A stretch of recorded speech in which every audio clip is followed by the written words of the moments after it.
All right, folks, we're going to get going here a few minutes late. Appreciate all you coming out. We'll bring this meeting to order, and if everybody stand for Pledge of Allegiance, I appreciate it. I pledge allegiance to the flag of the United States of America and to the republic for which it stands, one nation, under God, indivisible, with liberty and justice for all.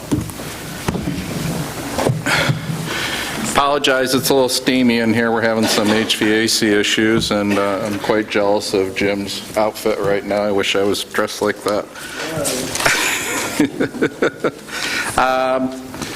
There is an executive session announcement. Yeah. In terms of announcements, the public is hereby advised of the audio and video recording of this meeting for the purpose of rebroadcasting.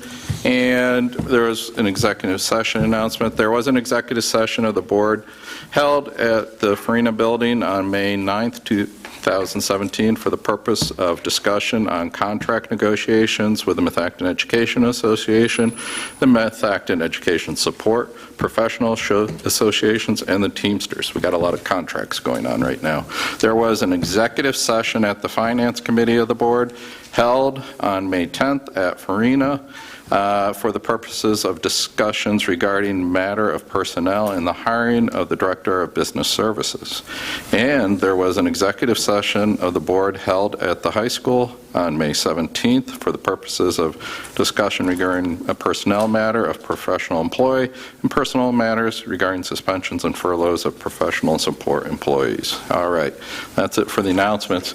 By way of attendance, we're all here except for Mr. Roth, and he may be showing up late tonight. And that's it for that part. And now I'll turn over to Dr. Zerbe for the recognition of guests and speakers. Thank you, Mr. President. Before we start this evening, I just want to make an announcement for the public. I'm advising the public that the district is in the process of conducting an internal investigation into a matter that was brought to our attention on May 16th. While no further information can be made available at this time, I want to ensure everyone that the safety and well-being of our students is our primary focus. On the agenda this evening, we have three presentations, and we're going to start off with the first one. I'm just going to stand up by the podium. Just give me a few minutes.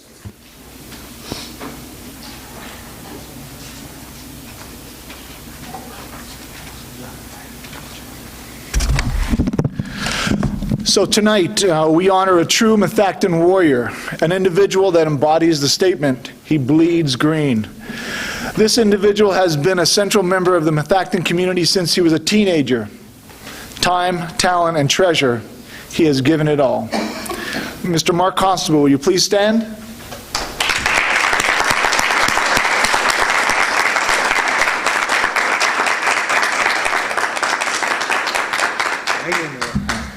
Mark Constable. While Mark has made numerous contributions to Methacton as a student, a teacher, a leader, a coach, a colleague, and a friend, we have invited him to join us here tonight to honor him for his contributions to the Education Foundation for the Methacton community. Mark recently stepped down as president of this organization, one that he helped found in 2009. Since that time, he has served as a board member, alumni committee chair, and president. And under his leadership, this organization has contributed hundreds of thousands of dollars in grants to benefit the students of the Methacton School District. Being the true gentleman that he is, Mark is nothing if not humble. But I know for a fact that the time he has committed to this incredibly worthy effort has not always been easy. He serves his community and his family in many, many ways. And I know that I speak for myself, the board, and the entire Methacton School District when I say that we are so grateful that we have allowed, that you have allowed us the benefit from your service. I want to say that while I know this wasn't easy for you to leave the board and the organization, you can rest assured that the excellent work you have started will continue. And thank you, Mark, from the bottom of our hearts. Thank you.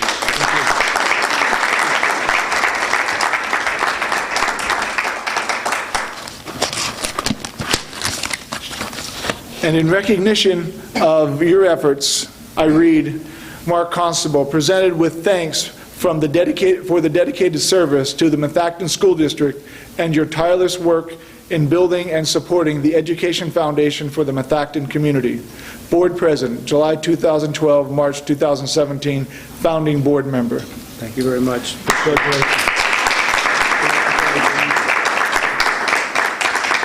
If we could, we certainly want some photo opportunities, and I know we have some members of the board. Mr. Boardman being one of the members. We have several other board members here with us this evening. Chris. Now, Mark, I don't know if you want to say a few words. You're usually well prepared for No, this. I didn't come prepared, Okay.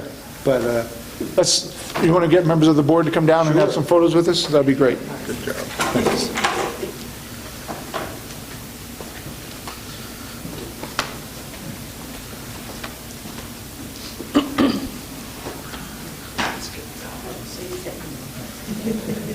All right, squeeze in.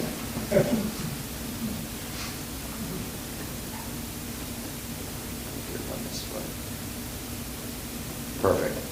Thank you. Thank you very much. Thank you so much for your service.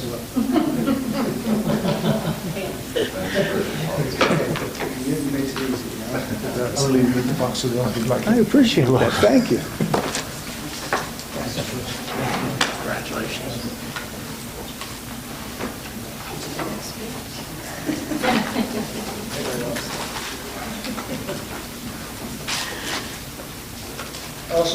I also must say that while you might be stepping down as president, I know that we're going to likely be reaching out to you for a lot of advice. I may be calling you for some coffee meetings sometimes, just to pick your brain on things, and certainly I know you won't have rest either. You'll be back helping us in some capacity one way or another. So thank you, Mark.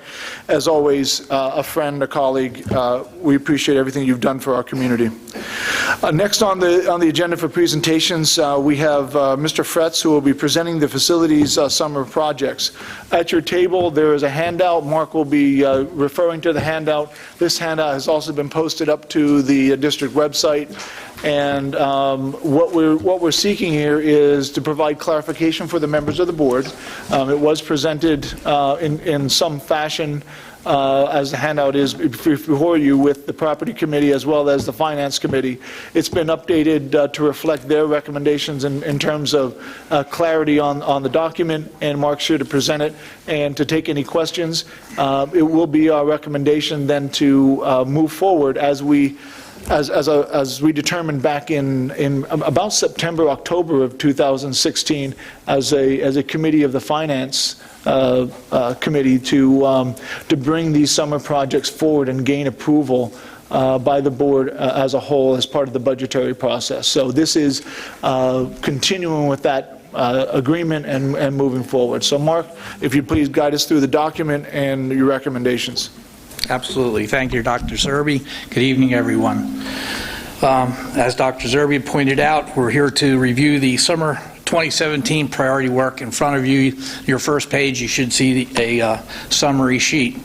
And basically what this sheet has done, we've utilized all the information, the studies we had in the past, and we coordinated that effort and pulled this information together, and you'll see that we have it broken into building project categories on the left-hand side, and I believe there's 7 of those.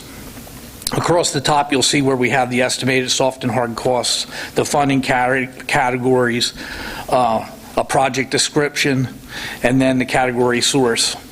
As you move forward in the document, you'll see there's abbreviations for the indications noted on there, and you'll also see that these are color-coded. So as you go to your next step, you'll see that the door hardware core replacement is shown in gray, and it'll show up in gray as you move forward. This information came from the facilities assessment study, the facilities assessment workbook. We also had some information that we had gotten from the principals and administration as we walked through it, as we walked and had met with them. So that's what you're seeing as we go through. So the first project that I kind of wanted to touch on is the door hardware core replacement. You'll see on the left is a project description. You see the project ID, and this is consistent all the way through, where you'll see the abbreviation for the building. You'll see the study that it came from and the item number in the study. And then you'll see the estimated cost, an RFP approval timeframe, an investigation duration, and a proposed start date. All this work is proposed to be starting in the summer of 17, whether it's work or investigation or both. So as you're looking here, you're seeing, and this one happens to be King and Design and Limited Core Replacement. All the buildings that are listed there, all listed as FAS number 6. That's the item in the Facilities Assessment Study, FAS, where it showed up. So when starting that, we will be looking at replacing cores. Cores are an integral part of a door hardware system, which we already own. And by doing this, we upgrade our existing locks that we have in the building with this new interchangeable core. Anyone have any questions on that? Should I keep going, or do we want to? I had a question on the first page. Sure. If you list an item and there's no soft cost for that, are we to assume that that's just coming out right out of the capital? No, the soft costs that are not associated, for example, on door hardware, the reason that it's not listed there is because actually the survey that we're going to be doing for all our buildings and all the door hardware will be part of their service from the company that we're doing the work, so we don't have an actual cost associated with it. So we're going to go through there and do a study, but that study is at no cost to the district, but it will outline and delineate our moves forward as we move forward through hardware replacements. Okay? You'll see. One other question. Yeah. So all the estimated cost in here, are these right out of the report, or have they been refined at all? Some of them have been refined a little bit, where we had some some numbers that we actually had gotten some preliminary work on. Some of it is not. Some of it was a percentage. Like we tried to carry 10% of the FA from the Facilities Assessment Study. We tried to utilize that as the portion that we would use for the study part, because there's work to follow, but we still, have to begin with the investigation part first. The second item on the list is the blue, and that was a miscellaneous architectural projects. As you go down through that list, you'll see that there's a number of items listed. There was some window seal issues at Eagleville, handrail repair at the rear of the building. There's a stage where you have review only. Again, these are items that we want to check to look and see what kind of conditions we have there. I believe also that has an SA, but it also should have an HS for high school, because those two buildings I want to try to get done and look at both the rigging, and this is primarily rigging, lighting, that type of thing there, the cables, that kind of stuff, to see where we are with that. Auditorium ceiling investigation at Arcola. We know we had some issues there. Again, we're going to go through some investigation and forensics again this summer to make sure it's good. We want to make sure we're keeping track of that asset and seeing where we're going as we move forward through next year, and keep building a project for 2018. Code review, that's listed in FAS number 22. That's primarily associated with Arcola, and looking at Arcola, it's some architectural issues and some, I won't say issues, but some questions where we got to look at the code. We have to review the code in some of those areas up on the second floor towards the gym area. The next one you'll see is relocated door in the gym folding wall at Woodland. That door is now in place, and with the move locations, the relocations of students, we're going to have more students in that building. It was brought to our attention by the principal that by the way the flow of traffic goes through that cafeteria, where that door is placed will not be beneficial, and actually we would have all the kids traveling across the path of all the tables. So now by having that door relocated, it's going to be a clear shot and should be a much safer and better way of traveling through the cafeteria area. The next one you see is the Arcola restrict access to the catwalk. We have catwalks that go all above the ceilings in the building, and right now we do not have doors on there or gates that close those off. So it's something that we want to get the work done and close them off, so there's no monkey business going on up there and keeping the things, closed off pretty good. The next one that you see there is at the high school, and that's fixed expansion joints in the first and second floor hallways in the west wing area. There's some movement Somebody told me it was from a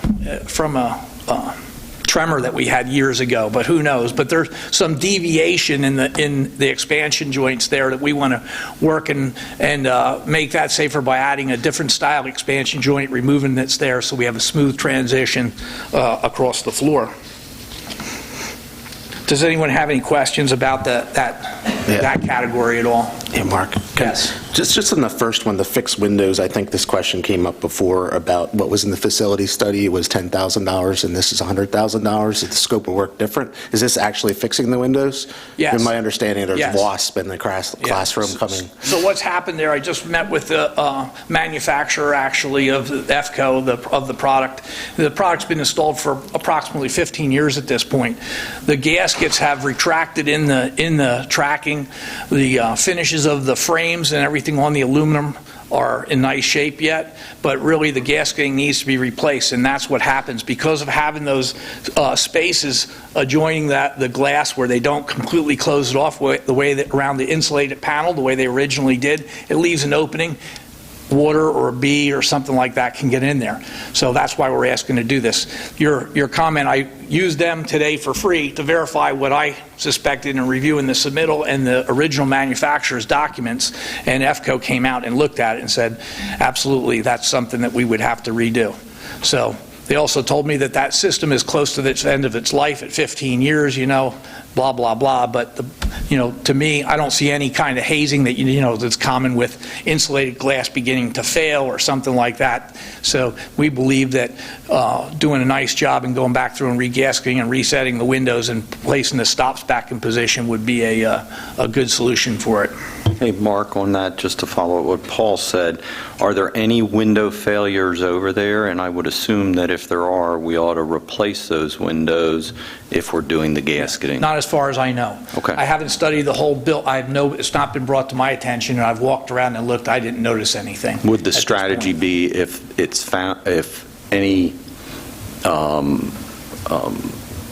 any of the windows have failed at life cycle, would you replace them instead of just doing the gasketing? Absolutely. I would recommend come back to Dr. Zerbe and the board and talk about other things we find.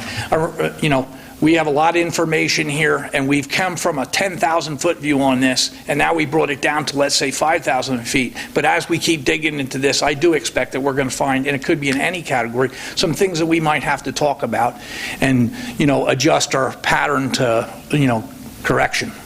And are we carrying any contingency in any of these numbers for those types of items? Well, right now, the numbers that we came up with, honestly, were the numbers that we came out, like in that particular item, was from a facilities assessment study. So, at 10,000 feet, that's what they figured that would be a good number to carry. But as we get closer to this, we're going to have a better number. For example, we have $4,000 in place right now for the Eagleville railing behind there. I have a hard cost of $2,200 or something like that. So to answer your question, yes, I believe we're going to find some dollars in here. Okay, thank you. Any other questions with the architectural? Yeah, just in general across all these categories here, I know without a business manager, some of this might be a little bit more difficult, but Sure. Are we receiving multiple quotes and bids for certain items, or are we just picking one and going with it? Well, no, we're not just picking one to go with it. I'm sure that's what the right thing. We're challenging ourselves. There's certain protocol that we need to follow as a public school district, and all those rules and regulations are put in place for the protection of the school district, and that we need to follow, and those are the requirements we follow. So, yes, we will certainly be following those rules along the way, and likely be using multiple contractors to do like smaller jobs and some of that stuff. And as we get to some of the bigger ones, we'll have to talk some more about that. Anything else with that one? Okay, so the next one we go to is in the green, and that's the roof maintenance. You see it listed as two things: funding, budget, funding capital. There were some dollars, I believe, that were associated back to the budget to take care of some maintenance items that came out of capital. And that's where we are with the roof maintenance item. Right now, we have been on an ongoing program here of maintaining and going after leaks. Every time we see a leak in the building, we go after that leak. It's captured on a roof leak map, it's submitted out to a roofer, and we go back to taking care of that. So what we're really trying to do is hold on to the reins here for another year while we build a roofing project, and keep the dollars low and keeping track of that. And in the next thing, you'll see the investigation portion of it, and that's where we bring in the consultant and we start talking about, okay, let's go back here, let's do some research, let's do some investigative work to delineate what do we really need to do associated with these projects. So we will continue to keep them tight. So with that, with the investigation, what type of contractor are you looking to get? I think we talked about this either in property or finance. Do you have any suggestion for the board? Well, right now, we had talked about getting a roofing consultant.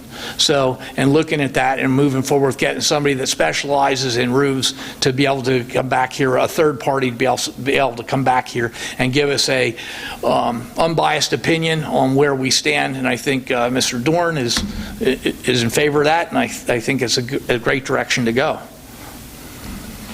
Makes sense. I mean, when you start looking at all the roofs, if we have to replace roofs on multiple buildings, then we're talking millions of dollars spent, right? Yes. Many millions, okay. Okay. So that's why we bring them in, try to identify what we really need to do, what kind of lifespan do we still have remaining in the roofs, where are the hot spots, where are we having some thermal infiltration issues and details. Okay, not the last, but the next one is MEP projects. That's mechanical, electrical, plumbing projects, and that begins with reviewing building systems, and that's pretty much engineering work. It's some testing associated with flows, air flows, water flows, equipment.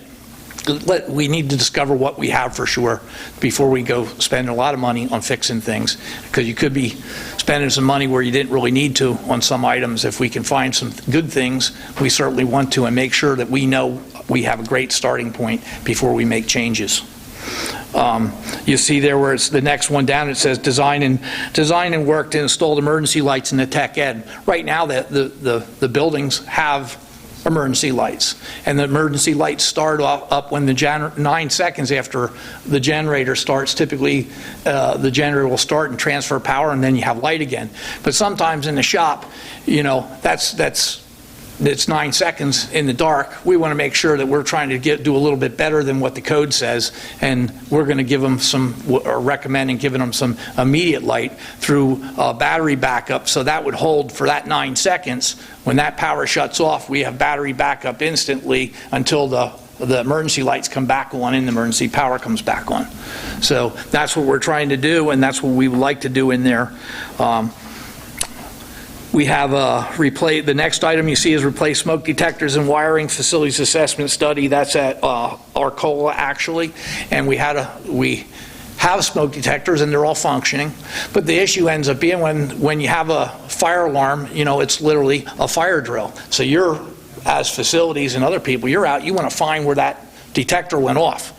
And today's technology, you have addressable, just like people have at their own homes, you have addressable things that tells you right where that is.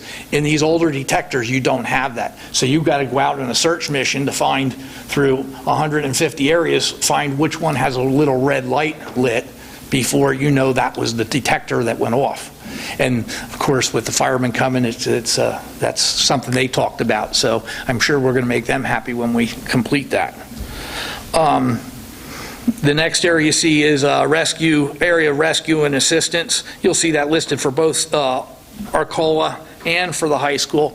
Those are stations that are mounted in stairwells that you would communicate back to the offices in the event of a alarm situation, or if you had a problem at a stairwell during a fire or an emergency condition. That's letting them know you're in the stairway. Somebody needs to come and help you get somebody down from there. So that's what we're working on, and making sure that those are getting some work and some attention put to them. Again, you see another emergency light in the tech ed and another area rescue and assistance. Does anyone have any questions about those? Paul? The question on the rooftop installation, that's at the high school, I assume? The roof, yes, I So missed that one. sorry. So how, is that going, what do those motion detectors do then from that perspective when they detect motion on the roof that probably shouldn't be there? Well, we would get an alarm condition. We can change that reporting condition, however we want to. So at that point, once something trips, we would have the ability to do a number of different things. You would program that reporting to do whatever we want at that point, whether it's we're contacting our security guard that's in-house here at that point, or other. That's what that was about. I missed that one. Thank you. But that detection area we have laid out up on the. I imagine most of that motion happens during off hours, though. Boy, I wished I knew. I'm not. You would think that that's when it happens. So typically, in our security system and in our alarm system for fire, there's protocols. There's several layers of people that are informed. So not only, like for example, the fire, not only does the fire department get notified, but Mark gets notified. I'm probably third down on the list. Other people that, depending on your proximity to it and your responsibility in the district. So it's a number of different protocols that we use to determine who gets the call. So the reporting action could be whatever we have it to be, whether it's getting a hold of whoever to be able to respond to that. On that same issue, are there no motion detectors at this time on the rooftop area? Correct. Okay.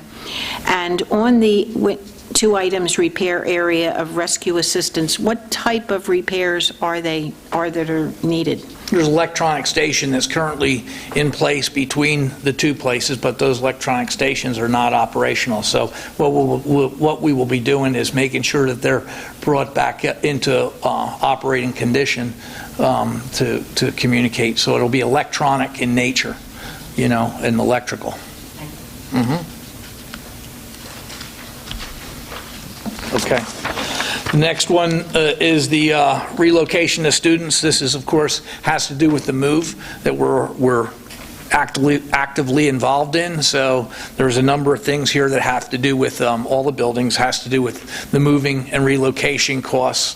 It has to do with some of the materials associated with that. It has to do with some partitions in some areas that we would need to divide off a couple spaces, and that's pretty much what that whole category is about.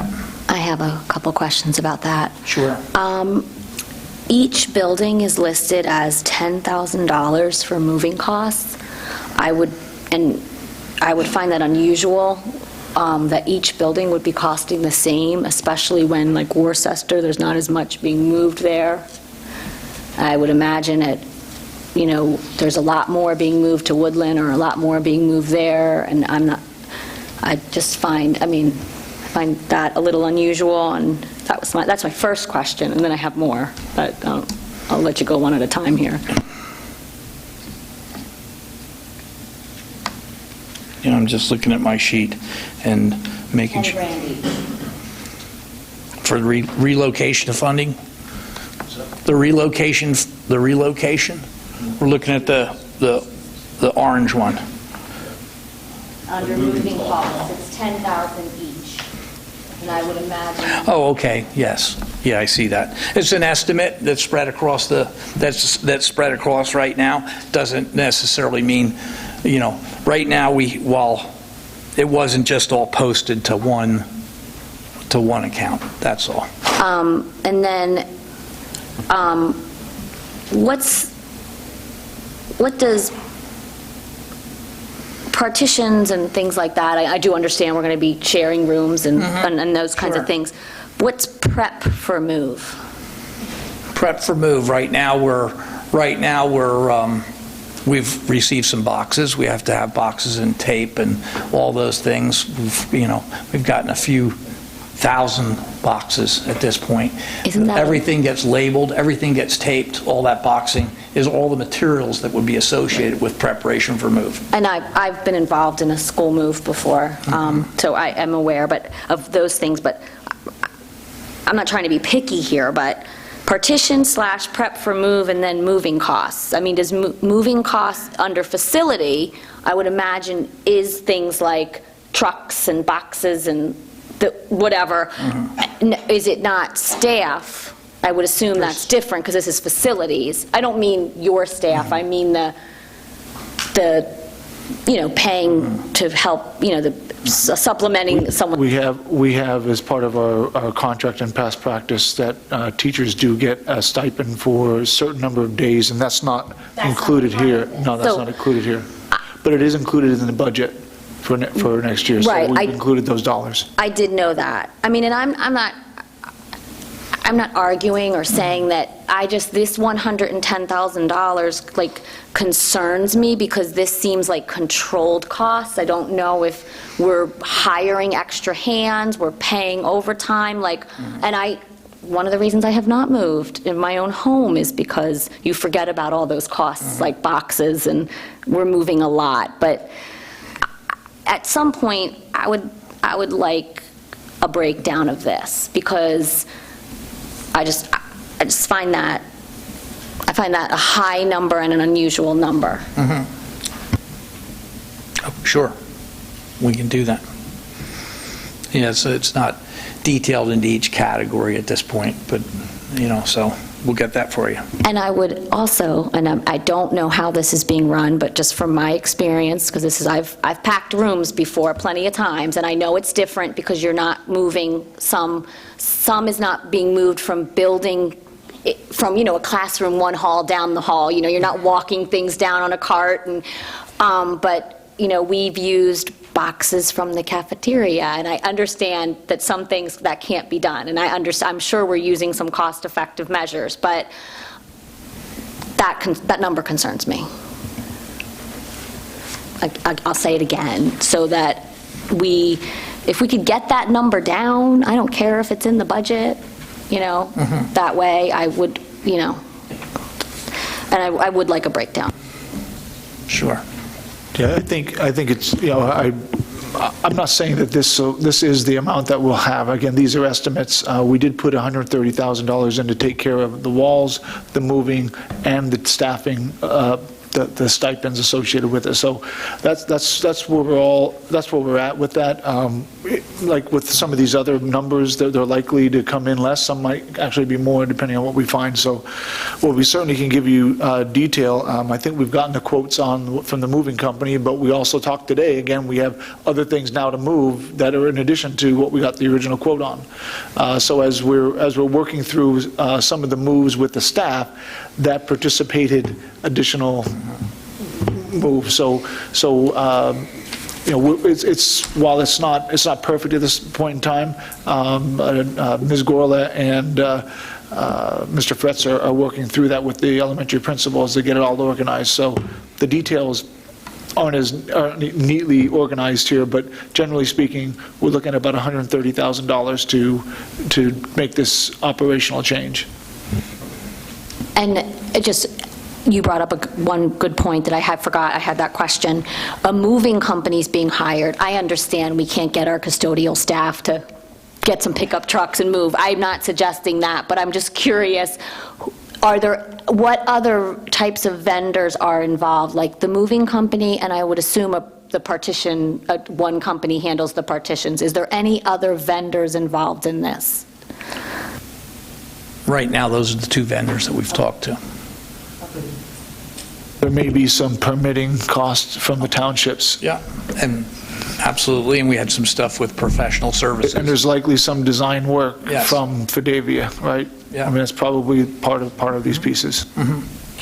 So, and right now, we're working with the move itself, and we're trying to maintain all our furniture behind and not moving things that we don't have to try to keep the economy down, because if we have to move it, and we move it just for the sake of moving it, then we say, well, now we got to move it out again. So we're trying to really keep a tight rein on the process around what we're doing to try to keep our costs as low as possible. Yep. Hey, Mark, just one question. As it relates to, and I don't think they have a full cafeteria, but like cafeteria equipment, if there's any newer equipment at Audubon is it being relocated to other schools to upgrade items or similar equipment that may be aging or at end of life cycle? Yes, that's part of the plan. So while we won't necessarily be moving things right away, as we are evaluating things, we see what we have, we're inventorying the products that we have and equipment, et cetera. We are obviously going to try to keep the best and upgrade wherever we can. Okay, So, thank you. We're only moving those things in the summer that we need to start the school year. And then it's our intent to then reevaluate what's remaining, because there'll be some things that we can utilize, there'll be some things that we need to dispose of, and that'll all be, summed up in a conversation about, with the board about what to do with the overall property. Yeah, I guess what I was getting at, if there was a piece of equipment, we'll use something simple like a refrigerator that we may have to spend a fairly significant amount of dollars to fix or repair, a compressor or whatnot, it may make sense just to move that similar piece of equipment over versus making the expenditure. absolutely, absolutely. And sorry, just to add on to that real quick, that it might make sense, since we do have movers hired and we do have the trucks, that now would be the time, I would say, to move that equipment, as opposed to just moving the stuff that you need to start the school year and then having an additional cost within the same year to then move that equipment. I mean, if you know what it is, and to Scott's point, if it could be something as simple as a refrigerator, I would hope that something like that could make the truck and save the district some money there. We're going to do everything we can to try to save us money, absolutely. And if that means, I'm not immune to being able to be out there and making sure that we're doing the right things, that's for sure.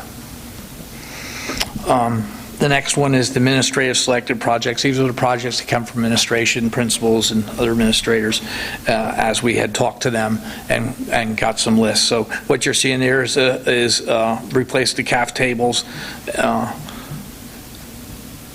at Worcester. You're looking at the classroom painting at Skyview. You're looking at some basketball hoops. Those are to go outside of Skyview, so they have an outside basketball area, which they currently don't have, somewhere on the asphalt in the back, I believe. We're looking at, been requested to place a wall on the second floor between rooms 246 and 248. We've also have investigated the use of the driveway for the bus egress at Skyview Arcola. We also had to add some tables and some chairs in the library area at the high school. And then we were looking at painting the library at the high school on both levels. So Mark, to be clear, and Dave, these are projects that would be part of your annual churn. You have them listed here because they're projects that were going to be in the budget, but on a yearly basis, you go through a process at the building level with the principals to identify, fix mostly, or repair or paint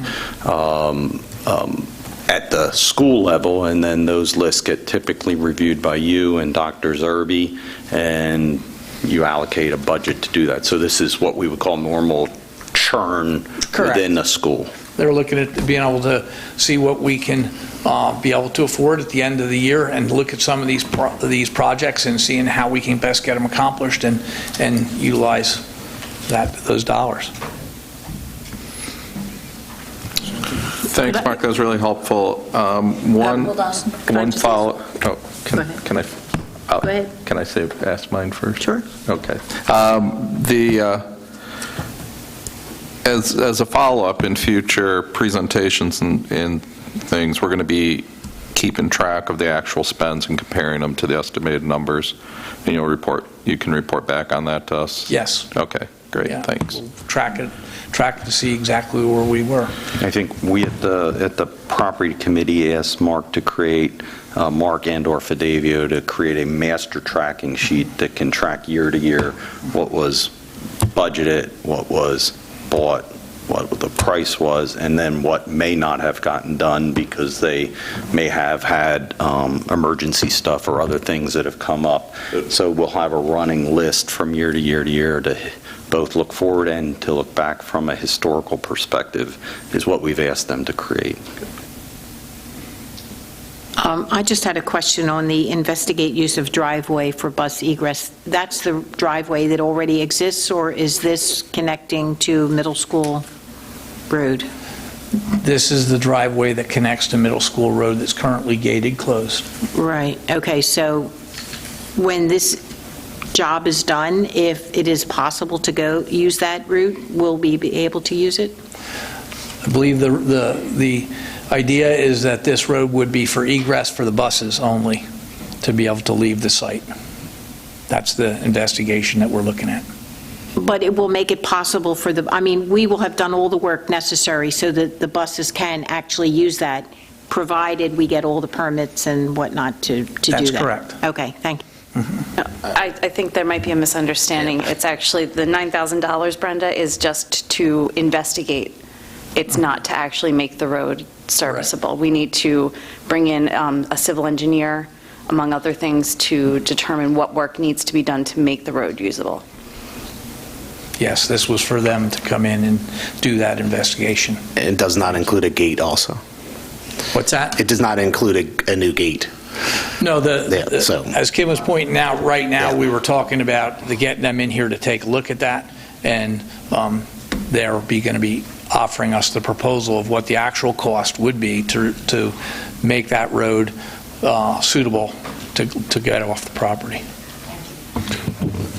Mark, Oh, sorry. as far as that road, what are the concerns? Just the surface? I mean, as far as how much macadam's there? Yeah, there's definitely, we looked at it, there's definitely some cracking issues there, house surface. There's also, it's a water crossing down by the gate that goes out, so that water crossing also will have to be taken a look at because it flows behind those houses going all the way down through there. The width of the road, we talked about a walkway that would be able to let them get from down there off that property, be able to safely get up through. So there was a number of things. So is most of the asphalt alligated, or is there just areas where it's alligated? It almost looks like there may have been, underneath there may have been a shot of concrete pulled under, because you see some pretty square lines, But until we core it, and that would be the next thing, as you're investigating this, you're going to core it to find out what's underneath that, and then be able to determine what has to be done to correct it. It also hasn't been used for vehicles. Questions for Mr. Fetz?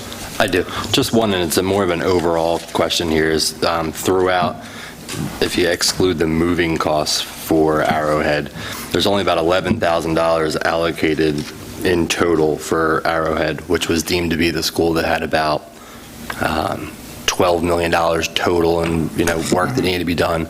And just the first 2 years alone, I think, was close to $2 million. The first 2 years, the first being the year that we're about to end, and then next year. And it just concerns me that we're not even if you can't get the work done over the summer, I'm a little concerned that we're not putting in the investigation of work that would need to be done. Okay. So to just go back over what we did to try to get to the best capture we could do here for this summer, we looked at priority one and life safety items that were associated with the buildings, and that's what we carried to go through this, to get the stuff off the facilities assessment, to pare this thing down enough. Now, if that's the direction we would go at some point in time to go farther with something or another, certainly it could. Again, I think that's all part of the master plan. I mean, that's what we need to get to. Okay. I just want to make sure that they're not forgotten. No, absolutely. Any further questions? If not, so what we will do is we will then update the agenda to reflect that we will move forward with the summer projects as planned, and we will allocate in the agenda item the funding out of the budget and the funding out of capital for your approval next week. All right, that's in general how we'll update it. Thank you. The next item for presentation is the proposed final budget. There is a document in front of you. I can ask that you go to the seats in the front. I'm not going to review all the slides this evening. Most of them are repeats from other presentations. I'm going to share with you the slides that reflect the update from the last Finance Committee meeting.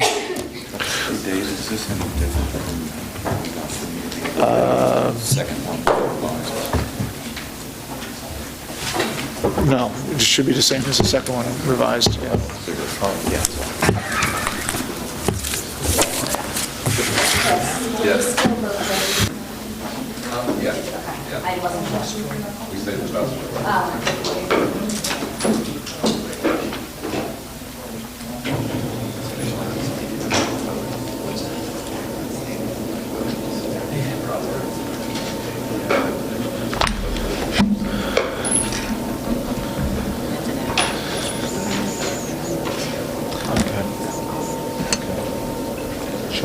Yeah, she's not feeling well.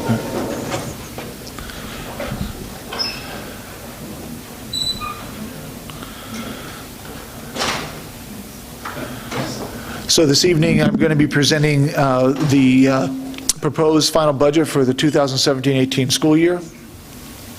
Again, as I mentioned briefly, I'm going to go through many of the slides that have been historically stagnant and reference those that have had updates and changes. Please notice that this evening, this has been updated and it reflects a red highlight of where we are this evening in the budget timeline. You should know that May 17th, today, we're looking at the proposed final budget. On the 23rd, we're asking for the board to adopt the proposed final budget.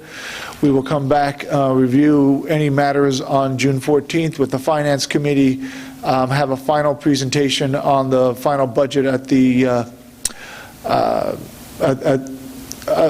work, I guess this should be the work session, and then the final adoption is scheduled for the 27th of June. This slide has not been updated since January.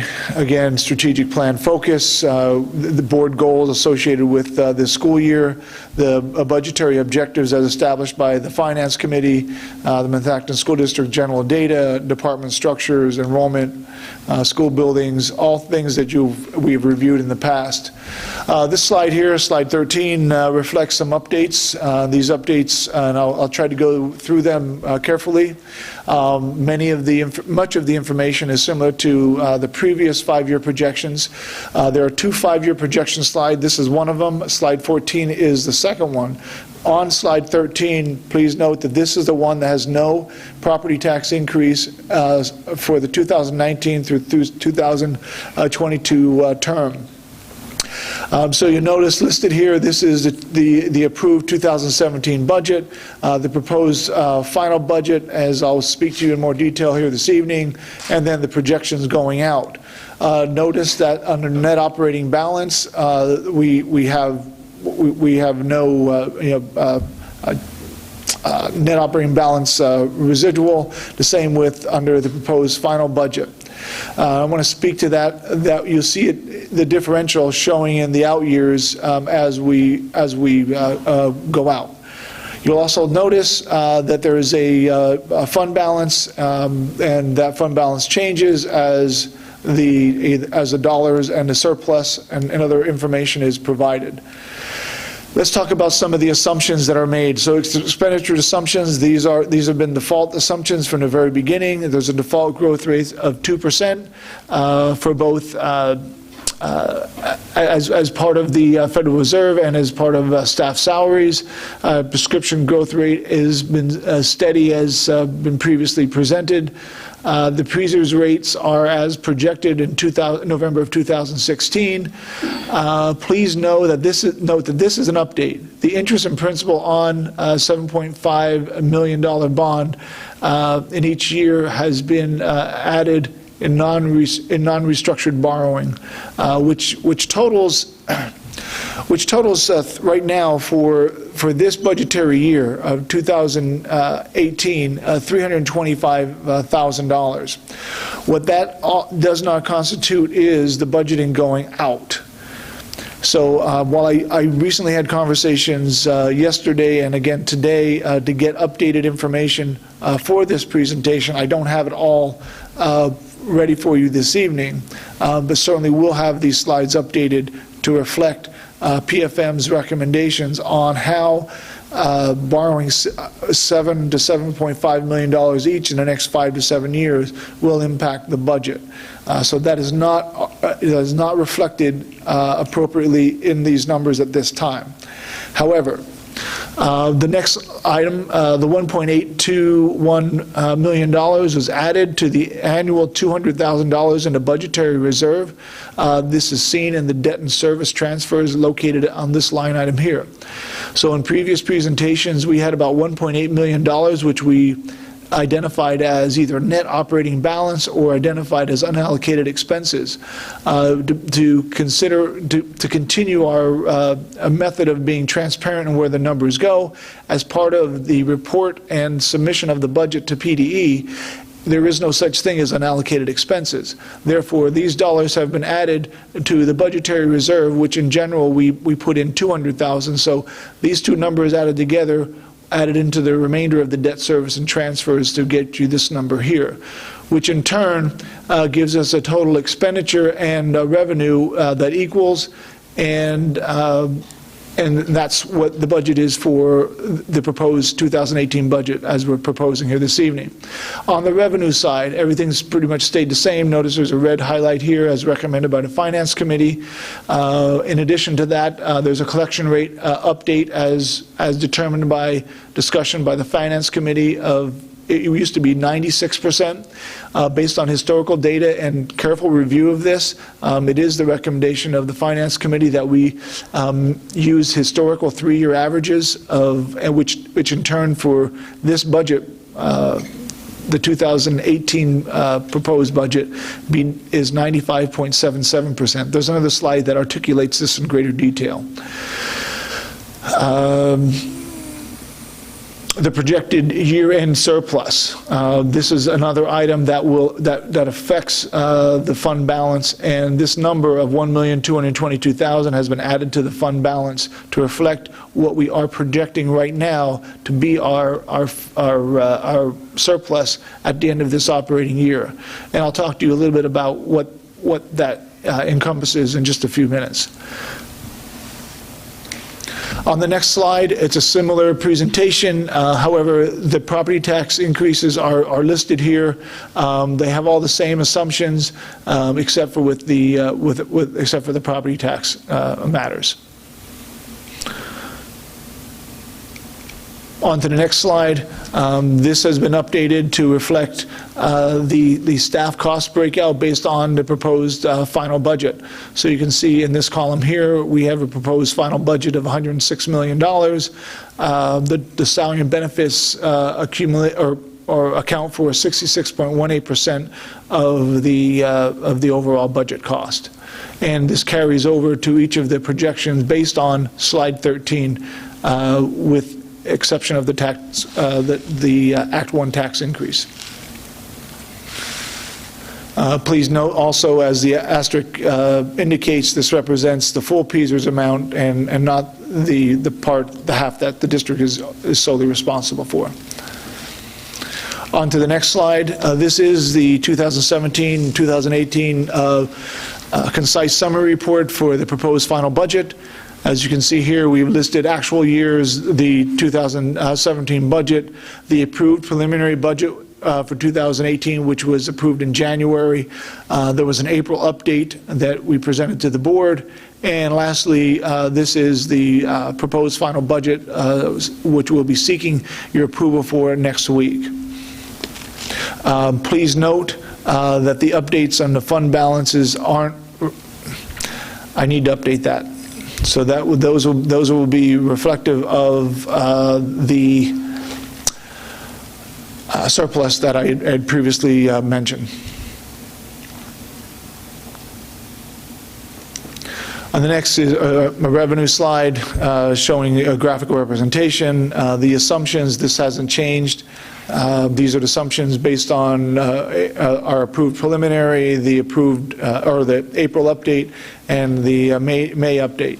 Please understand that in this May update this evening, the real estate tax collection rate change from 96% to 95.77 is reflected by the historical trends in collections. The second item is the real estate assessments values changed from this number to this number, reflecting the April report from the county assessment office. So it was agreed upon not only to use a 3-year average for the collection rate, but it was also agreed upon to use the April assessed value as the best targeted number and closest number to that which is used by the assessment office when they send out the bills. In the next slide, the real estate tax information. This again articulates the proposed final budget numbers. It does indicate the change in the homestead-farmstead allocation as indicated right here. Notice the assessed value numbers have changed as well as I previously indicated. The collection rate, and notice on the right-hand side, this is how the collection rate is reflected. In previous slides and presentations, this was the collection rate aside from those factors, discounting the rate, including penalties, escrow, and other refunds. We got specific assistance from Dennis McCall, who's been on assignment for us, helping us with some matters within the business office. In terms of the Act 1 index, we know that we're eligible to raise taxes up to the Act 1 index maximum, which is 2.5%, and we're not eligible under a previous motion by the board to raise taxes beyond that. The next item is expenditure summary in graphical format. The assumptions under these slides are the same as you saw back on the 24th of January. Same with this slide. This reflects the April update, and the May update in terms of expenditures are listed here. There's a little change in the staffing reductions totaling the amount listed. This is the difference from the approved preliminary to the proposed final. There are staffing additions also in this budget. They include the 2 positions that you approved based on an estimate of what those salaries would be. That's for the elementary math support specialist and the K-12 career counselor. On this slide, it reflects the top 10 expenditures as presented at the Finance Committee meeting. Major object summary reflects the same. And again, according to the expenditures by program for the PDE 2028. On the agenda this evening, along with this presentation, is the PDE 2028 form, which I don't have in slide format, but it is available for your review. And ultimately, that is the document that we'll be approving next week. So this will go through all of the expenditure changes with the variance from the approved preliminary budget for your review. On the analysis slide, this has been updated as well. All the information regarding the real estate tax analysis is the same as it was when we proposed this back in January. We are proposing a 2.5% tax increase, which relates to the 29.45 mills. So these examples remain consistent with what homeowners might expect as part of our recommendation for this budget. However, under this area of the slide, I've updated the information based on discussions with the Finance Committee. While I didn't have time to get to the millage rates for the same year in question over here, but for 15-16, we got the audited actuals, we got the October 1 enrollment numbers as per PDE, and then we just did some simple math and divided the number of students into the audited actuals to give you a better account of what the actual costs are for our neighboring districts listed within the North Monco Technical Career Center districts. These were other considerations in April. These are the considerations for June. We still need to add in the non-public budget amount. That's about $2,500. We just got to get the right number. So it's not a significant amount in terms of its impact to the budget, but it is a number that still needs to be squared away. I just received an email later this evening with information associated with the property casualty insurance, and I'm hopeful to dig into that and have that available as soon as possible for your consideration. I do not know where we are with the state budget. In my conversations with senators and legislators, it appears that there's a lot of work still need to be done. I'm not certain that we'll have something before we adopt this budget. And that means we would adopt the budget with what is commonly referred to as a hold harmless matter, which means that we would use the same state funding that we had gotten this year with the expectation we would get the same next year. Again, we may have any final adjustments in the escrow for Shannondale, and then lastly, right now we're in contract negotiations, so if those things are settled, we may be able to update those in June as well, but as of right now, the budget is as presented. And I think the capital projects, that has to be updated as well to reflect the data that I'll receive from PFM. So that'll be done here shortly as soon as I have all that organized. I'm just trying to get through. I think the only other slide that's been changed would have been the last slide. Budget history.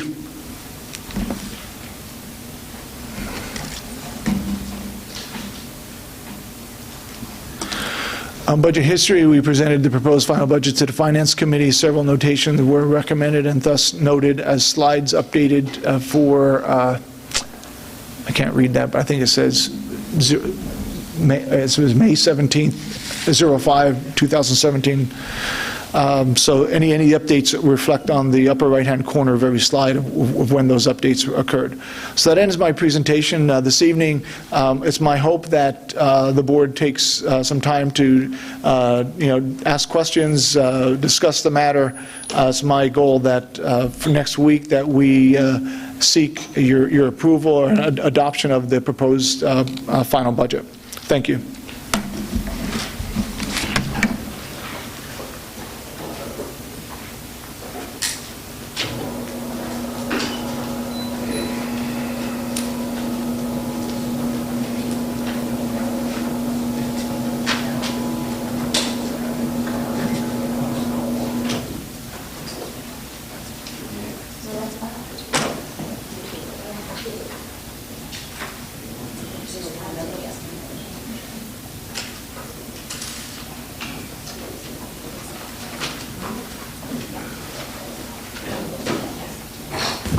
All right, any questions? You want to start? Yeah, I may have asked this before, so I apologize. How can there be a 0% increase for teacher salaries in the budget? So in the January proposed preliminary budget, we knew we were in contract negotiations, and I had to make a determination as to which would be the proper mechanism to represent the budget in an accurate and forthcoming manner. To put numbers in for salaries for different groups seemed to be challenging, and even in the discussions with our negotiator, it could be challenging as well.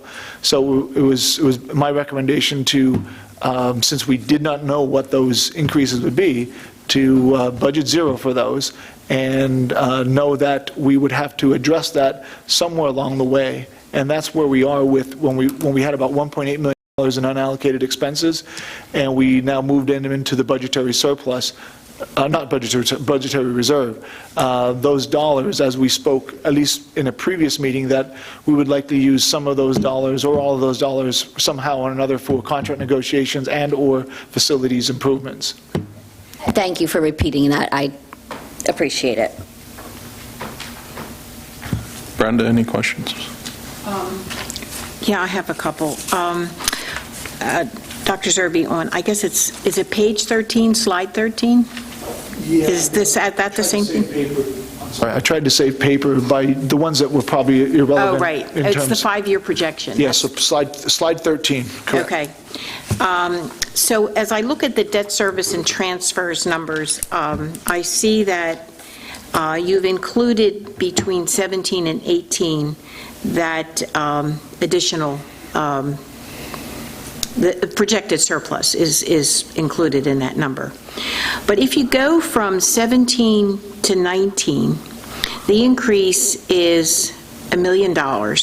And I thought that it would be the 325 per year, so 325 times 2 would be only 650 of an increase, unless you had another reason for an increase there. I think what has to be done, because I need to get the updated numbers for the debt service and the new number.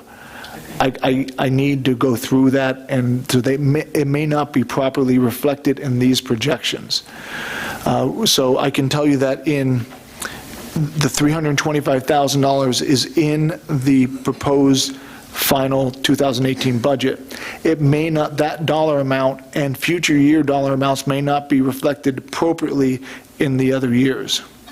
So for example, if we were to borrow, say, $10 million in each of the next years, we would have to budget $325,000 for 2018, another $325,000 for 2019, and so on. I need to review. I need to review this and get this in order. So Okay. that's the one item that is challenging in this projection. So please be aware of that. I'm aware of that. Okay. So, but so it's got to be reviewed. Just to interject real quick to Dave's point there, that it would be the accumulation of the 325. So the 325 this year would be, 650 for the following year. And it would also include, because I'm assuming that still the plan was that we were upping the $100,000 increase each year for capital reserve. So there would be an additional $100,000 added as well to that number, which would be the transfer from the general fund to the capital reserve. So that would be another $100,000. Thanks. Right, and that would total 750 in that kind of thinking, and it's over $1 million. So I know it's not a significant amount of money, but I think that the more you pay attention to the small things, the better control you have. You're absolutely right. I'm aware that there's a challenge here with that, Okay. and I need to work on that. Okay. And so then go into the next page, which is the second page, I guess, of the 5-year projection. This is just a comment. At the bottom of the page, you say capital fund as of 4/30/17 is $1,389,000, of which almost $700,000 is capital campaign. And the capital campaign was, I thought, mainly for the field project, and we have already advanced money out from our capital fund, our capital reserve fund, so that theoretically we could reimburse that capital fund for the total amount of the capital campaign, so that we would have the resources to perhaps cover these expenses over the summer. Now, I know we had some conversation about that at the Finance Committee meeting, and we had some thoughts on how those things would be funded, but it seems to me I would be very comfortable with not spending anything out of general fund budget and using, if we only even use the capital campaign fund for this current summer that's coming up. To me, that would be a good thing to do. I think that, you're right in terms of the board is going to need to make a decision at some point about how these capital campaign contributions, any residual, once this other project is done, is to be allocated. So certainly that's a discussion for a later time. I thought it was important as we were talking about this overall process, and I was putting in the surplus and everything with the budget. I thought it was important to put it on one of these slides. Didn't know which best place to put it, but I laid it here, and I think it's important that, yes, we'll have that discussion and make that decision. And I don't know if right now is the time for that, but what is important is that as part of these summer projects, the amount of $200,000 thereabout is what we've actually put aside into the budget that we would have in previous years, or actually in this year and in previous years, taken that money and allocated it to go into the capital fund, and then take money out of the capital fund to pay for it. So generally speaking, we're actually doing the same things we've always done, but we're accounting for it in a more concrete and more responsible means. And then on slide 15, you have the note at the bottom, represents full PSERS amount, where the district responsible for half of the stated figure. So where does the additional money from the state show up under the 5-year projection in the revenue section? Is that under other state revenue?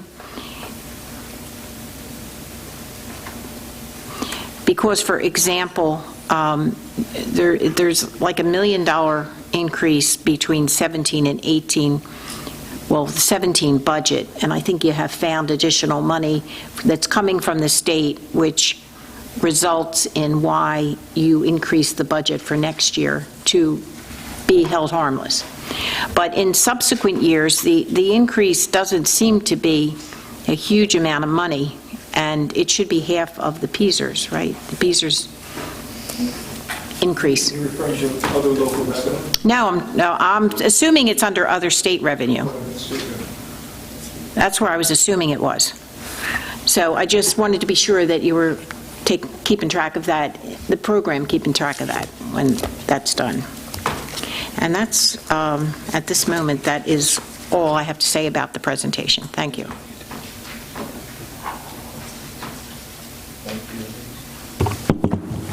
I just have one on slide 27. I would just make the recommendation that this slide be updated as well, as we saw in the prior ones, where the unallocated expenses for the proposed final would be relocated. Thank you.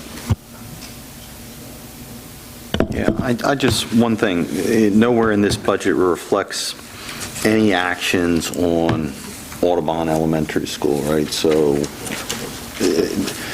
in your projections carrying forward, I assume you're either carrying operating expense, but if it's a disposition that happens, you're not reflecting that anywhere. That'll just be treated as a one-time.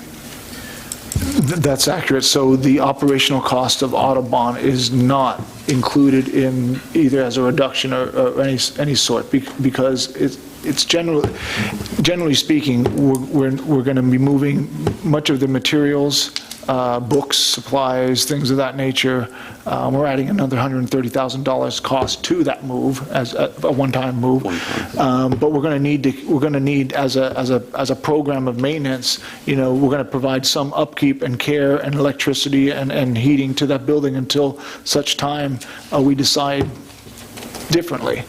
So I felt instead of trying to parse all those little pieces out, and I think when I originally estimated what our overall operational expenditure aside from people, it was about $181,000 thereabout. And so that's where I'm at. And likely that's going to work out as part of our next year budgeting cycle, where we're going to have a better handle on our needs for materials, supplies, and things like that, and just will help drive some of that overall cost down. So in the 2018 budget, you are or aren't carrying that $180,000 of or some percentage of that estimated operating cost to heat it to a certain extent, emergency lighting? I'm covering all of it. You're covering the full 180? That's correct. Okay.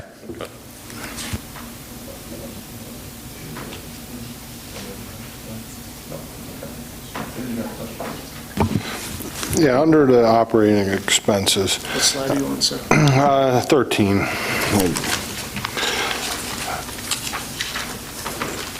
Can you create a slide that breaks down the operating expenses, as far as energy or gas, electric, books? And then my other question is, here your increases year to year seem to be about 1.2% increases per year.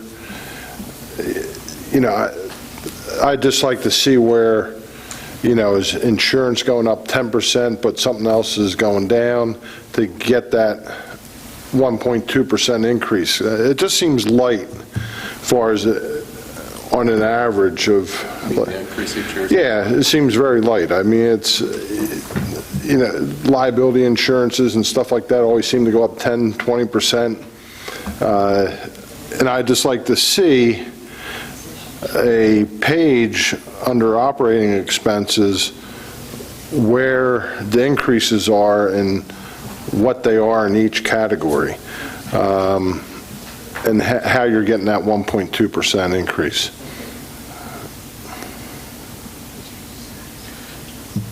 I can certainly provide those percentages for these projections using the PFM budgeting model.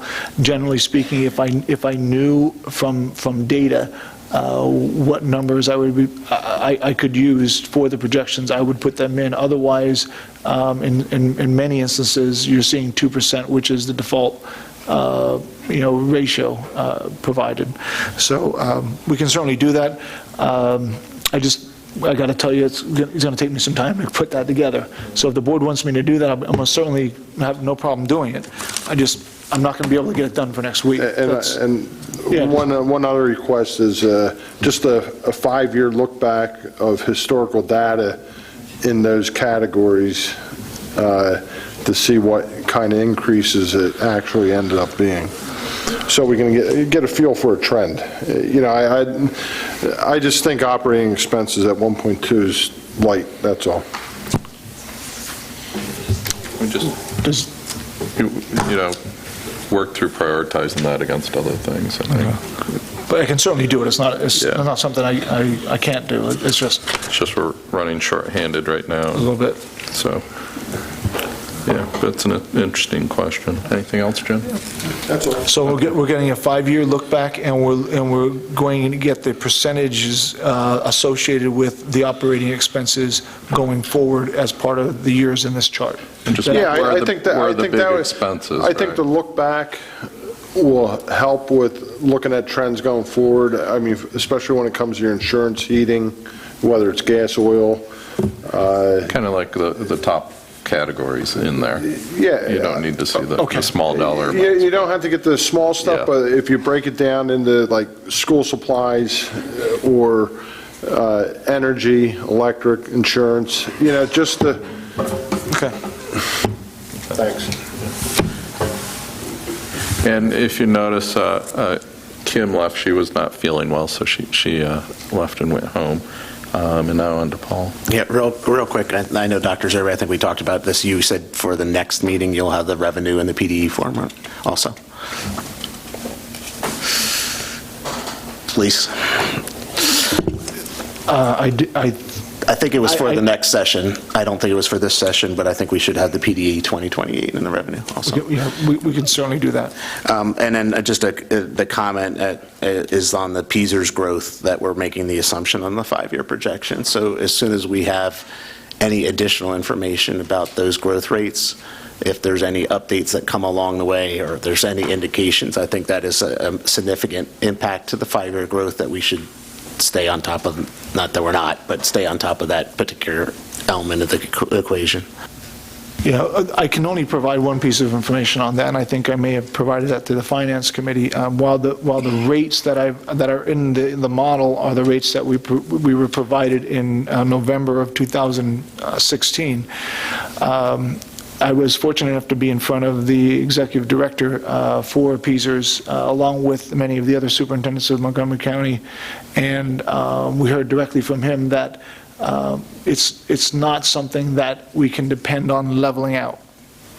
So for probably a year and a half, prior to the rates that came out in November of 2016. Everybody, from legislators to everyone, talking about, well, the pieces, it'll get to here, it'll level out, and you'll be fine. You'll get used to that spend. The executive director is saying that's not going to be the case. So no indication of what those numbers will be, but it's not going to level out anytime soon. All right, any other questions on the budget? Brenda, you got one more? It's not a question. I just wanted to sort of cover on the 5-year projections, but I continue to be concerned about the fact that when we do the budget and we sort of budgeted to the 2.5% tax increase, which we had said was the maximum. We were not going for any exceptions. And yet we have had history that shows we typically haven't spent all that we budget to spend, and projecting increases of this sort without really seeing that we use all of the money that we have budgeted for the purposes we've budgeted. It just seems to me that another sharp pencil looking at where our expenses are and ways that we could reduce it below the 2.5%. I know the constraints that we have, especially from a time standpoint, getting this work done, but just to go to the 2.5% because that is what the boards seem to approve, I don't think we should be doing that. I think 2.5% is probably too high for us to assess to the taxpayers this year. And I think it would be valuable if we could find a way to bring that down. That's because we're talking about next year's budget. I could have some other comments about the 5-year projection, but I don't think I should be focusing on that at this point.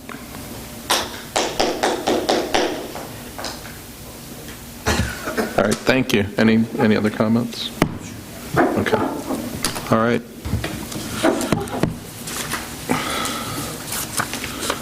What do we have next? We'll move on with the agenda. So for next week, we'll have several presentations and awards. It was suggested to me prior to the meeting from Mr. Ryan that we've had some dialogue about having M Award presentations in a larger venue so it's not as crowded like it gets here. So I need to do some investigation. So there may be a change in venue. I just don't know that yet. So I just want to make you aware of that. Also, if we certainly flip over, or before we do that, please know that there's a recognition of retirees that evening as well. The board's welcome to come early to a reception for those retirees.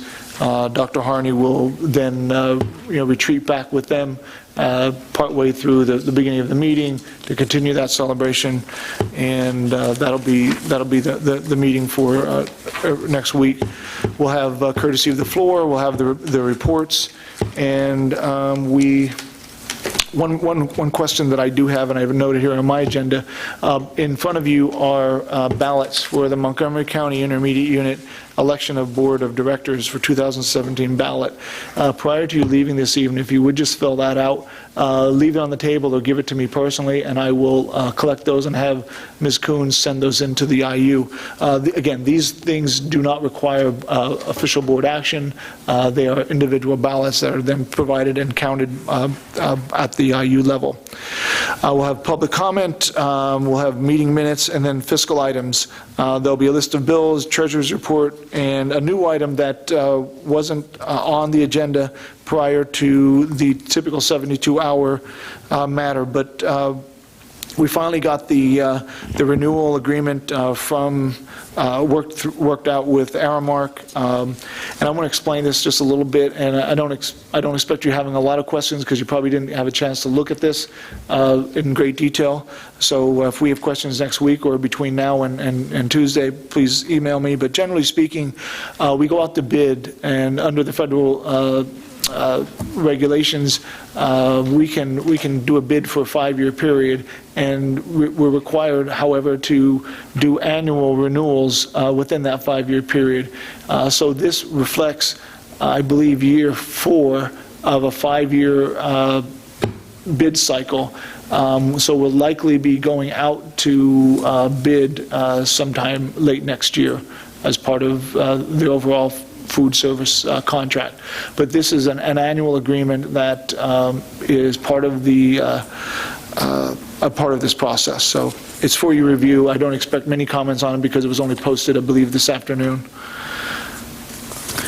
Other than that, facilities summer projects, we'll update that as I previously mentioned to reflect the dollar amounts. And then also under finance is the proposed final budget. Are there any questions on any of those matters? I will just say, you answered a lot of my questions about the Aramark, and I knew we were coming close, so 4 out of 5 makes sense. I would at some point like to discuss how they come about that $10,000 guarantee. And what I mean by that is I would, at some point before the bidding process or at the right time, like to discuss that. You know, I don't know, that's how they, you know, sell the chips that are worth about 10 cents for $1. I understand they need to make a profit, but I would when it comes to that, I would publicly like to now just state that I look forward to rebidding this and getting some answers, because most of us on this board we're not part of this original bid. So, you know, I understand we need to redo it, but I think I would really like to look into. I would like to look into our food service as a mother of 3 children who I prefer to eat healthy. And again, I think you made the point in a roundabout way, but your point is when we get to the process of bidding, you know, that's when we can make any other significant changes that are likely needed or thought to be needed by members of the community and the board or even the administration. So, you know, maybe we ought to consider, you know, how to best go about that well in advance. Sounds good. Thank you. I'd also like to ask a question about that contract. I don't know why, but I thought that the financial guarantee profit was higher than $10,000 that we'd had in previous years. About 70, 80,000, I thought. In the initial, I believe the initial 2 years that we bought Aramark in, the profit was higher because of participation, meaning that, and the changes in the federal regulations where we need to have certain wheat-type pizzas and the different products that are required and not meeting, you know, the desired taste and preferences of students. We have a lot more students bringing lunch to school than we probably had in a very long time. So the profit margin, I think last year was $10,000. This year is $10,000. But in the first, I believe, year or so, it was in $70,000 or $80,000, and we did get that profit, and that was accounted for in the food service budget. Okay, so when they present this as the amount that they're recommending, do we negotiate this, or we just accept what they're suggesting they can afford to give us? There wasn't much negotiation. There was not much negotiation. Shouldn't we try that before we just approve $10,000?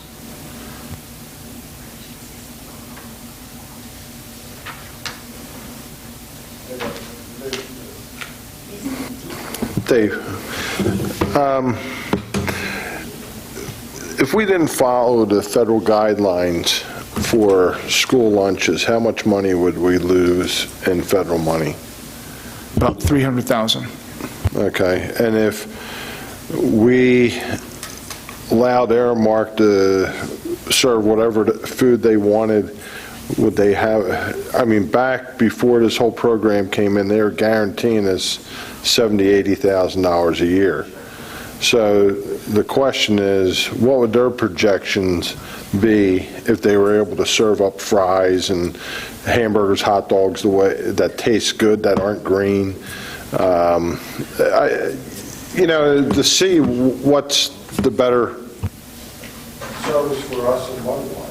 Well, we did review this internally about a year and a half ago, and then while I know the $300,000, because that's the number that we determined is about the number that we have to meet in terms of turnover, the profit, in order to pay for our loss in subsidy with the free and reduced meals. So it would be very challenging to meet that, and it's not my recommendation at this time for us to change that process. I would have to say, I'd potentially say put it out. I'd like to see what numbers other providers would do. Now, I know when we went through this process with Aramark, with the equipment and them setting it up, and I mean, that was a whole process in itself. But the question here is $10,000, is real light. I had to. So, yeah, and this may be better put in perspective. Prior to you outsourcing, and part of the restricted fund balance is as a result of us losing money in the process. So while we only are gaining $10,000, the good part of this is we're not losing money as we did when we ran our own operation. Now, I'm not certain why that was the case, but those are the numbers. And I think it's important that you recognize, well, while I haven't sat down and did some significant negotiation with Aramark as part of what this profit should be, it is similar to last year, and there's nothing necessarily changing in terms of the types of foods that they'll be serving or the types of students that we'll have. So while should we negotiate hard and strong, I would agree, but there's certain things that I'm only able to do with the limited resources that I have at this moment in time. And so while you can take that or leave that in terms of it is the reality, and if you'd like me to take this back and have it reviewed further, I certainly can do that. But I just need direction from the board. I was just going to say the history was we were in about $350,000 a year deficit before we went over to Aramark. Okay. And that's just to put that. Now, I thought I saw in the news that a lot of the regulations, I think most of them were put in place by Michelle Obama, were removed. And if so, are we guaranteed that Aramark is going to continue the same kind of menu for the next year that they've been regulated to? And if they now, since those federal regulations have been removed, are they going to change their menu to make more money off of it? And I actually have it's a very good question. I've heard the same thing, but I'm actually on the other side of this. I'm not interested in making a profit off of our children's food. What I'm interested in is healthy choices, and I would beg to differ that people, yes, I'm sure there are some that are not buying because there's not as much fries and pizza. I would not allow my children to buy that 5 days a week. So I would actually prefer that there be more healthy choices and bigger. What I was saying is when we rebid this food is not a money-making process in an education in my mind, and I didn't know the history of us guaranteeing the 70 or 80,000 or being guaranteed that, because that's why we're selling chips for an ice cream, and that I would beg to differ. So my point, and I understand we have different points, I just want it clear. My point is when we rebid this, whether they buy it or not, I'm looking at healthier choices and different food options. I would just, If I could just interrupt, I'm just going to pull this agenda item. Apparently, I'm going to need to do more work on this. I was just going to say, I think there's a lot of priorities in the district with the teachers' contracts, with significant facilities projects, and my recommendation is to wait until we have a business manager on board, and if this is something we decide we want them to go chase down and do some additional work on, perhaps that's something that we can put on the new business manager's agenda. I think it's important we should know every one of our contracts and the relative revenue and, expenditures, et cetera, but I just think that this one can be tabled a bit until we bring on that business manager. Well, not necessarily. So what I mean by that is that there's a timing mechanism here. So I need to check what that mechanism is, and if I'm able to gather some answers, I can do that based on what the timing is. So I need to get some information. If I feel that I can make the time and I can delay this and gather more information and do some more work on this, I will do that. If I find out that there's a timing matter here and we are in jeopardy of not meeting certain regulations, trust me, we don't want to be there in this. Not with food service. So let me do that. So it might be pulled, it might not be, but I will provide you in an email any details that I'm able to find between now and whenever this item will be up for our consideration. Any other financial questions on other financial matters?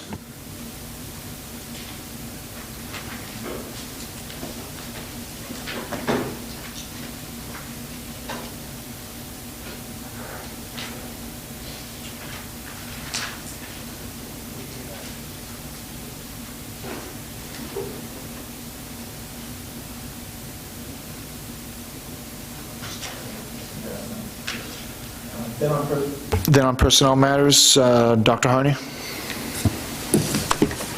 Yes, this month we have a lot of the effect of our consolidation and some of the reductions at the high school. So what you're going to see there first, A and B, those are more commonly known as furloughs. They're just broken into two sections because one, the suspensions language in the school code around tenured teachers is different than that of what we call TPs, temporary professionals, who do not have tenure. So we needed to have different language for the people that fell into those different categories.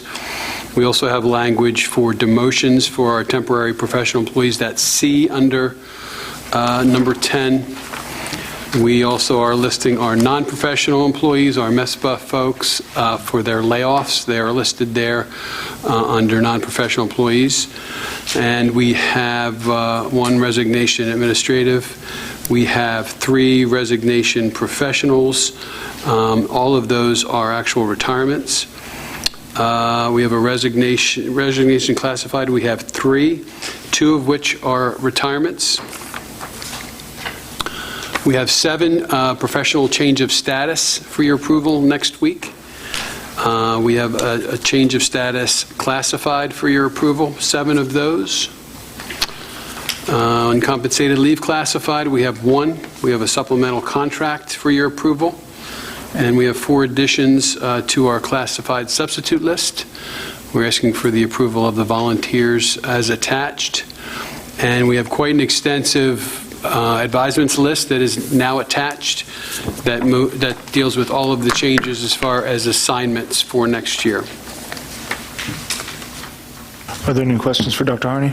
I just have one, and I wanted to say thank you for all of the work that went into this. It's pretty extensive. And I asked some questions and understand the differences. On one of the advisements, and I know we might not be able to go into huge detail here, but there's a teacher moving from 7th grade English to 8th grade math, and I am fully aware that that teacher, I'm sure, has both, is perfectly qualified, but that seems like a very strange move to me. I don't know. Is that? It was actually a move requested by the teacher, that one. Good to know. So. Oh, that's perfect. And That's all we I feel need to know. that all of the changes that we made, everyone is qualified to do the They hold a assignments. certification for that, right? Yep. Any other questions for Dr. Harney? If not, we're going to move on to curriculum and programs. Dr. Katona? Okay, there are 2 items for next week. The first is the very important approval of the granting of diplomas to members of our high school class of 2017 who meet the graduation requirements.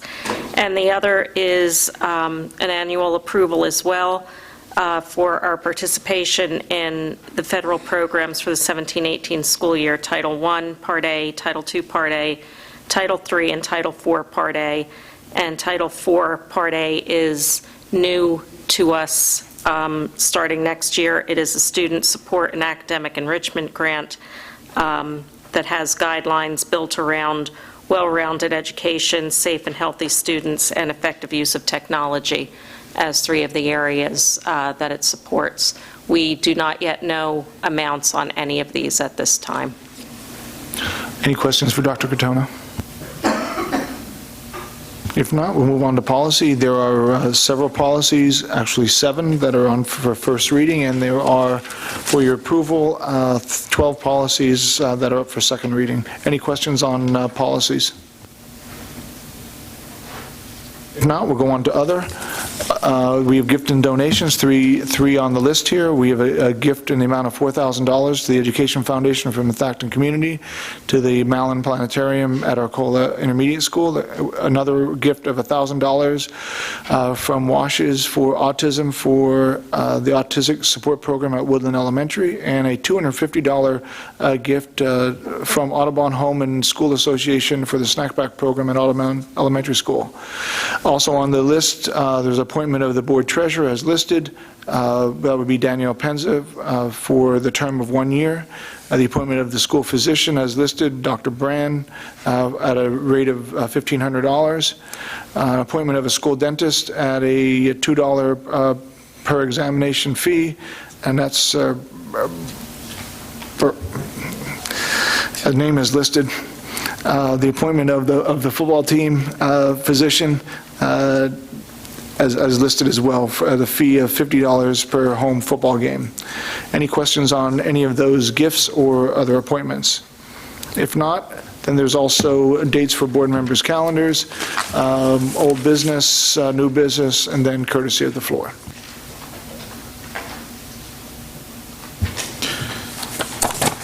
All right, any questions? All right, we'll open it up to courtesy of the floor. Candy, your hand was up first, I think. Candy Alaba, Eagleville. I have a question. In the agenda, we have change of status, 7 positions, and you're going to vote on the change of the status of these employees with no salary change. But you did not vote on a change of status for the principals in the school district when you played musical chairs and moved people from one building to another. And I assume, and I could be mistaken, that there were salary changes. And the idea was you couldn't vote on it. I've been in this room a long time. I was even here when Dr. Harney was hired as principal at Eagleville. He was hired here in the school district. It was voted on. When Jason Sorgini became principal at Eagleville, then Principal Worcester, it was voted on in this room. Now, you had a lot of professionals last month that it should have been voted on, and it was ignored. But you're going to vote on teachers who are being moved around with no status change. You need to explain that. You can't pick and choose what you vote on. I've watched for 11 years status change in this school district on every level, and it was always voted on. And I also went back and checked on the stack of DVDs I have over the years and looked at different meetings where they voted on a change of status. So I would suggest that that makes it into the agenda, you vote on it, and make it official, and make it part of the record. I don't know if a law changed that said you can't do it, but it's been done this way forever, and you can't pick and choose whose status you vote on and who you don't. If there's a change, if you're taking someone from athletic director to vice principal. Can you do me a favor? Can you lower your voice just a tad? I'm so sorry. I taught all day, and you're Okay, like okay, screaming in okay. my. Well, I I feel can- like I've got a room full of sixth grade. I feel Just that way lower your sometimes voice. when you yell I into the understand. microphone, so- I have a very loud voice, so I'm fully aware. But if you could just lower your voice a little bit, I would really appreciate it. Thank you. But if the salary's going to change, you need to vote on it. Because I'm sure... If there were salary adjustments, we would be required to approve them by the board. There have not been any recommendation on salary adjustments to date, so that's why they have not had them in front of the board for approval. And Well, and there's what we no would- salary adjustment here, and you're voting to approve these changes. Again, the typical procedure for moving of administrators is based on an advisement. We provided an advisement much greater than just putting it onto the agenda. We advised the entire community as well as all the staff about those moves. So that's the advisement that we made. We gave the same advisement to the board, and if there are salary adjustments to be made, we'll be making those recommendations, and those will be on the agenda for the board's consideration. Well, I suggest if you're going to a vote on one movement, you need to vote on everyone when their positions change. And that would save the board a lot of grief of having people come in last month that had a problem with it. But if you're going to vote for one class of people, you need to vote for another class of people. They're all employees in the school district, and they should be voted on equally. It has been done in the past. I don't know why it's changed now, but that was always what was done in the past. So you can go back in and look at the minutes and look at the history, and I double-checked, and I found out from previous board members, they've always voted on a change of status for any employee in the school district, regardless of the salary. And this way, the public knows, and it's part of the record. Thank you. John?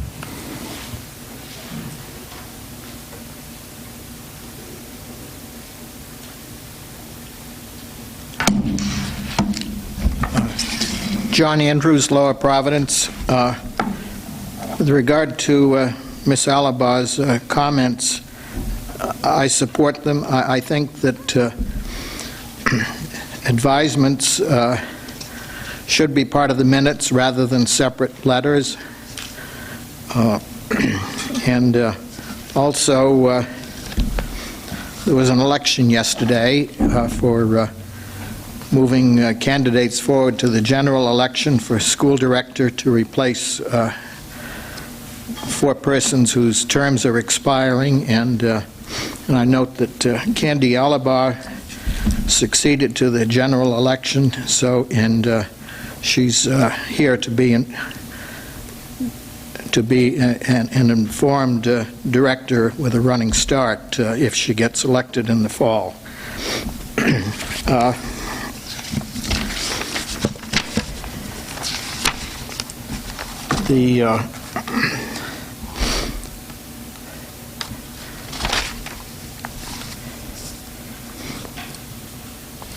On slide 19 that Dr. Zerbe showed this evening, there was a sum of something like $106 million that was identified as property tax levy.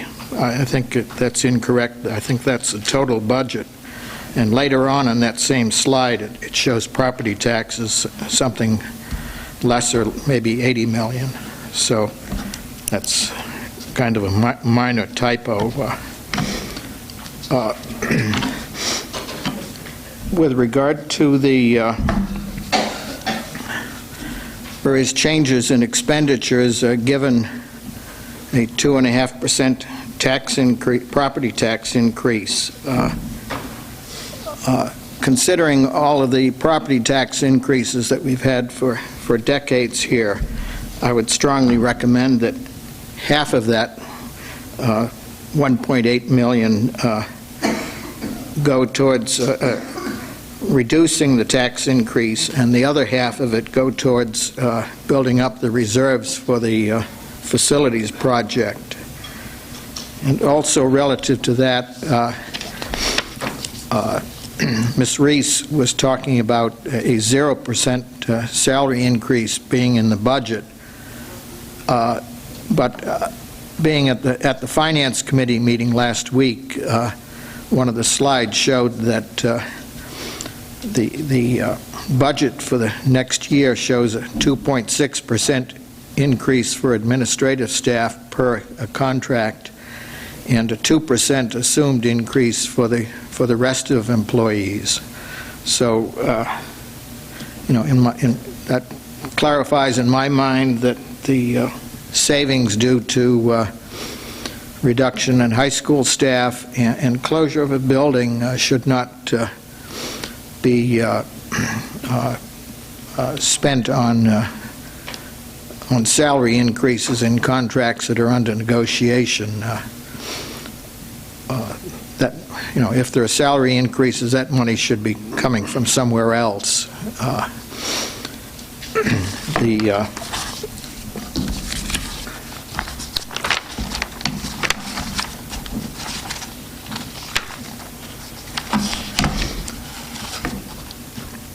Now, under change of status professional for voting on the agenda for next week, I think there's some clarification needed under change of status professional, because in a number of the instances that you're changing the status, you being Dr. Harney, you're changing the status of a teacher from half-time to full-time, and then you say no change in salary. So We can look at that. Yeah, it'll be double. It's a terminology thing. Understood, yes. Yeah, all right. And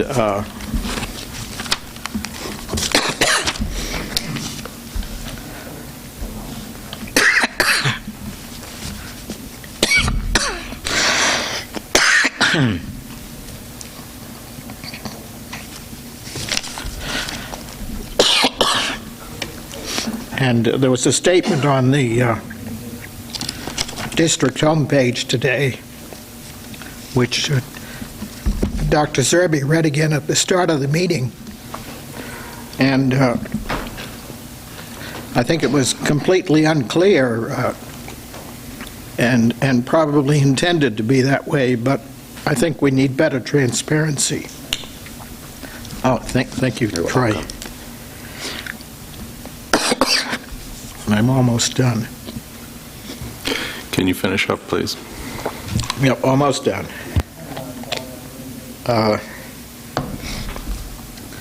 And for quite a few years, we've had the school data portfolio issued in mid-January, and here we are in mid-May, and I always claim that is an aid to understanding of budgets. So I'm wondering, when is it expected to be issued this year? And also, with regard to the furloughing activities in the agenda, I don't understand the demotion of a non-tenured teacher.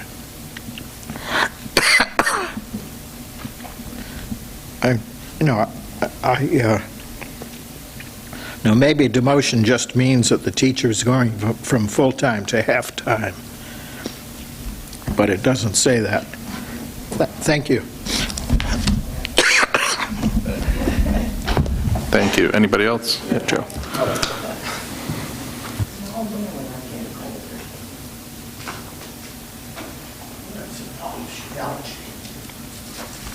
Joe Bickelman from Audubon. This has to do with the budget presentation. Your projected fund balance for June 30, 2017 is going to be $9 million. The state has a limit of 8% of your budget as an allowable fund balance. That would be about $8,420,000 that you're allowed to carry. So you're finishing with $9 million for this year. So you need to move $520,000 to the capital reserve account in order to, sock that money away and stay under the 8%. Go ahead. Just to clarify, for the PDE document, that the 8% that you mentioned is for unassigned fund balance, if I'm correct, right? So we have 800,000 in the non-spendable fund balance, so the unassigned fund balance is $8.2 million. So it would fall under the 8%. So it's not broken out on the presentation then? Correct. I didn't see that. Yeah, the presentation has always listed the total fund balance, but just to clarify and answer your question, I wanted to, in the PDE document. I was just, going from the presentation there. As far as the ARA contract goes, I think I heard last year that the food service staff that works here, they were all let go and then rehired back as part-timers and weren't provided benefits. Their benefits were taken away. So, that added to ARA's bottom line. I think that happened. I don't know for sure, but I heard that. So that's another thing that you can think about when you're talking to ARA and how much money they generate in their operation.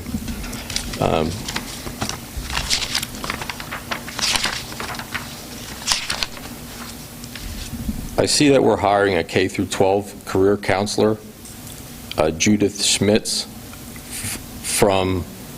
she was an elementary school counselor. So we had this person here, we had this valuable asset here all along, and I hope that closing a school and not furloughing a guidance counselor didn't generate the need for a K through 12 counselor. And I was wondering, does an elementary school counselor, I understand she was here for quite a while, is she like the most responsible applicant or person for the job, which encompasses K through 12? I know that, hopefully the closing of the school didn't generate interest in a K through 12 counselor just to retain staff, because that didn't happen for the bus drivers.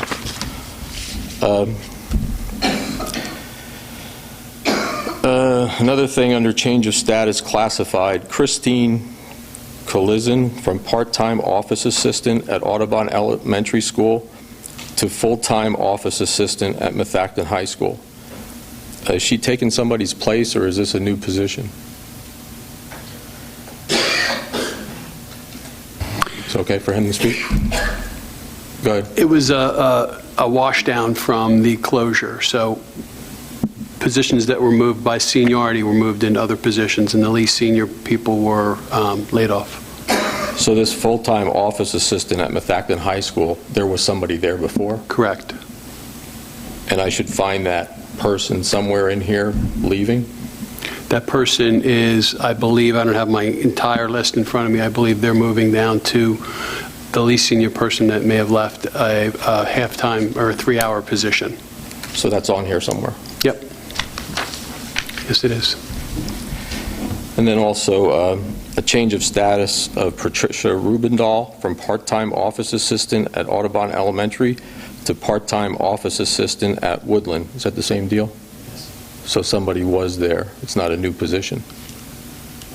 Somebody that was there was moved, the least senior Okay. person in that classification was moved down, and she then moved into that spot that was vacated, and then So she's somewhere, down the list. that person that was at Woodland Elementary is somewhere else now? Correct. Okay.